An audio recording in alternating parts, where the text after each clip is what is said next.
ఇంతకుముందు ఒక సంవత్సరం క్రితం అదే మండలంలో ఇలాగే ఒక సంస్థ వచ్చి డబ్బులు తీసుకొని ట్రైనింగ్ ఇస్తామన్నారు, సర్టిఫికేట్ ఇస్తామన్నారు. 2 రోజుల తర్వాత వాళ్ళ సెల్లు స్విచ్ ఆఫ్ అయింది. మధ్యవర్తులు వచ్చిన వాళ్ళ ఫోన్ కూడా స్విచ్ ఆఫ్ అయింది. ఏం చేయాలో తోచక వాళ్ళు మేము పోతే కూడా అదే అన్నారు. కానీ మేము ఇప్పుడు 150 రూపాయలు కడతాం, మీరు కూడా ఫోన్ స్విచ్ ఆఫ్ పెట్టుకోవాలి, మీ పైవాధికారం కూడా చేస్తే మీరు 150 రూపాయలు మునగాలని మహిళలు మమ్మల్ని అడిగారు. కానీ అలాంటిది ఏం లేదు, మీకు ఫ్లాట్ అయిన తర్వాతనే 150 రూపాయలు కట్టండి అని నేను చెప్పారు. ప్రతి విలేజ్లో అందరి దగ్గర డబ్బులు ఉన్నాయి. మేము ఏ రోజు ట్రైనింగ్ స్టార్ట్ చేస్తే ఆ రోజు డబ్బులు కడతా ఉన్నాం మహిళలు. దీన్ని కొంచెం చేసుకొని అర్థం చేసుకొని మీరు ముందుకు తీసుకెళ్ళాలని. నెక్స్ట్ గుడ్ మార్నింగ్ సార్, నా పేరు రాము, వనపర్తి.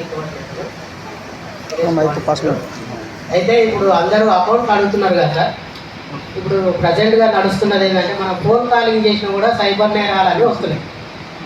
దాన్ని దృష్టిలో పెట్టుకొని ఎవరు అకౌంట్ నెంబర్ ఇవ్వడం కానీ ఆధార్ నెంబర్ ఇవ్వడం కానీ ముందుకు రావట్లేదు, అందరు భయపడుతున్నారు. దానిపైన కొద్దిగా క్లారిటీ ఇస్తారని ఎక్కువ చేస్తుంది. నెక్స్ట్ ఇంకా